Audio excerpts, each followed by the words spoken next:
Assalamualaikum warahmatullahi wabarakatuh. Saya Meliana Nur Adela dari Prodi PAI kelas 1 PAI B. Di sini saya akan menjelaskan sedikit tentang keutamaan surah Al-Fatihah. Yang pertama, saya akan menjelaskan tentang keistimewaan surah Al-Fatihah. Salah satu nama lain dari surah Al-Fatihah adalah As-Sab'ul Mad'ani, yaitu 7 ayat yang dibaca berulang-ulang.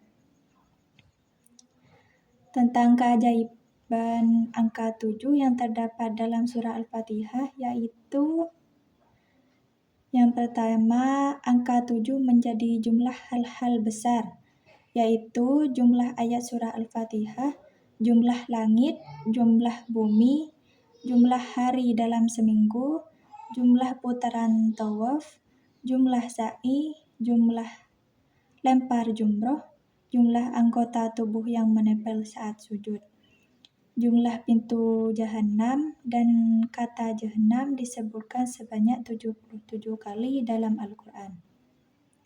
Yang kedua, jumlah huruf hijaiyah dalam surah Al-Fatihah ada 21 huruf. Yang ketiga, jumlah huruf yang terputus-putus dalam Al-Quran yang juga terdapat dalam surah Al-Fatihah ada 14 huruf. Yang keempat, jumlah huruf dari kalimat Allah yaitu alif, lam, dan ha yang terdapat pada surah Al-Fatihah ada 49 huruf. Yang kelima, jumlah huruf alif, lam, dan mim pada surah Al-Fatihah jika digabungkan menjadi kumpulan angka dari kelipatan 7. Di makalah tentang keutamaan surah Al-Fatihah ini menjelaskan 3 hadis, di mana hadis tersebut menjelaskan beberapa hal, yaitu yang pertama, Al-Fatihah adalah salah satu surah yang wajib dibaca berulang-ulang setiap harinya, karena membacanya merupakan rukun sholat secara mutlak. Yang kedua, surah Al-Fatihah merupakan surah yang termulia dan teragung dalam Al-Quran. Yang ketiga, Al-Fatihah merupakan doa yang paling utama karena telah mengumpulkan semua kebaikan yang diinginkan. Materi yang selanjutnya itu yang saya akan jelaskan adalah keutamaan Al-Fatihah sebagai rukun sholat.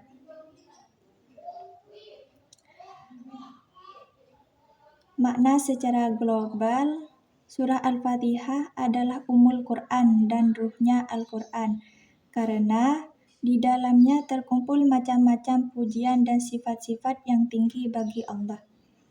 Penetapan tentang kerajaan dan kekuasaan Allah, adanya hari kiamat dan hari pembalasan.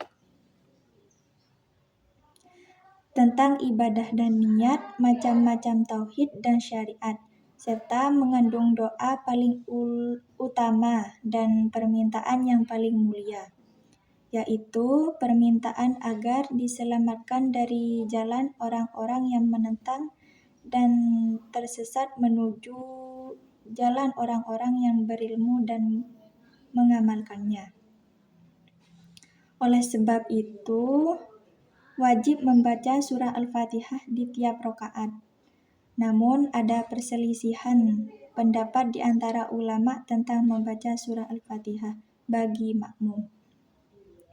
Di antaranya yang menjadi menonjol adalah yang pertama, kelompok Hanabiyah dan Hanafiyah berpendapat gugur bagi makmum secara mutlak, bacaannya sama saja dia sholat sirriyah maupun jahriyah. Yang kedua, Syafi'iyah dan Ahlul Hadis berpendapat wajib membaca surah Al-Fatihah bagi tiap orang yang sholat baik imam, makmum, makmum, atau orang yang sholat sendirian. Yang ketiga, Malikiyah berpendapat bahwa wajib membaca surah Al-Fatihah bagi makmum ketika sholat sirriyah dan gugur baginya ketika sholat jahriyah, sebagaimana riwayat dari Imam Ahmad serta didukung oleh Syekhul Islam Ibnu Taimiyah dan yang lainnya dari ulama muhaqqiqin. Akan tetapi, pembahasan tentang permasalahan tersebut telah menemukan yang benar adalah wajib bagi makmum sholat sirriyah dan gugur baginya sholat pada sholat jahriyah karena dia mendengarkan bacaan imam. Materi yang selanjutnya itu saya akan menjelaskan tentang Al-Fatihah sebagai ayat ruqyah.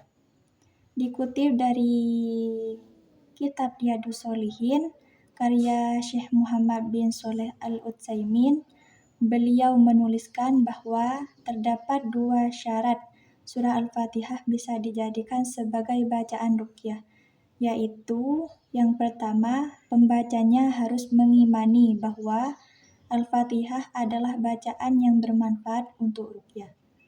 Yang kedua, membacakannya pada orang yang sedang sakit, dan yang dibacakan tersebut harus mengimani jika ruqyah dengan surah Al-Fatihah bermanfaat baginya. Lanjut dengan materi yang selanjutnya, yaitu manfaat lain membaca surah Al-Fatihah. Ada 2 rahasia besar khasiat penyembuhan dari surah Al-Fatihah. Surah Al-Fatihah dinamakan juga Al-Kafiyah dan Asy-Syafiyah. Al-Kafiyah yang berarti mencukup dan Asy-Syafiyah yang berarti menyembuhkan. Maka di dalam surah tersebut ada penyembuh untuk berbagai macam penyakit hati maupun badan. Contohnya penyakit hati itu seperti sombong, riya, ujub, dan lain-lain.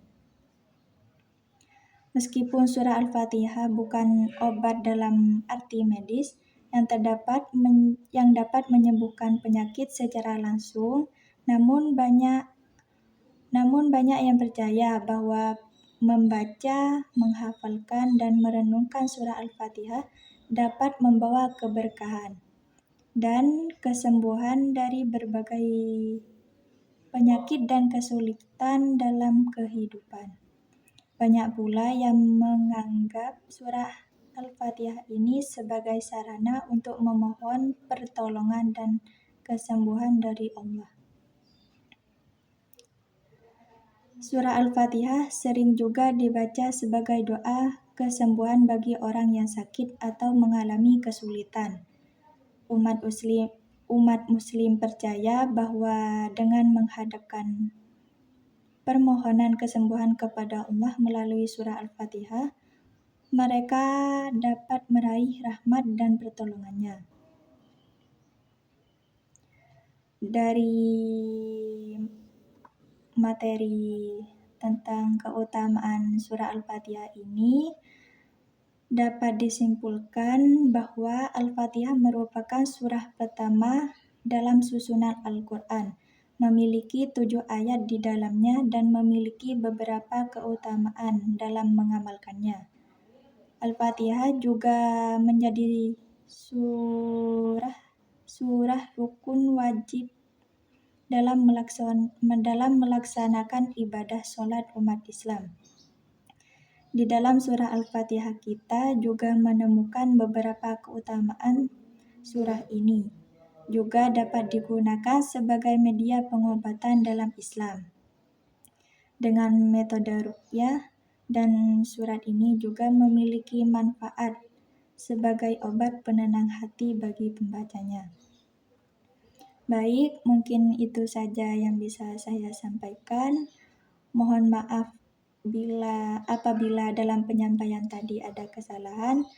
Sekian dari saya. Assalamualaikum warahmatullahi wabarakatuh.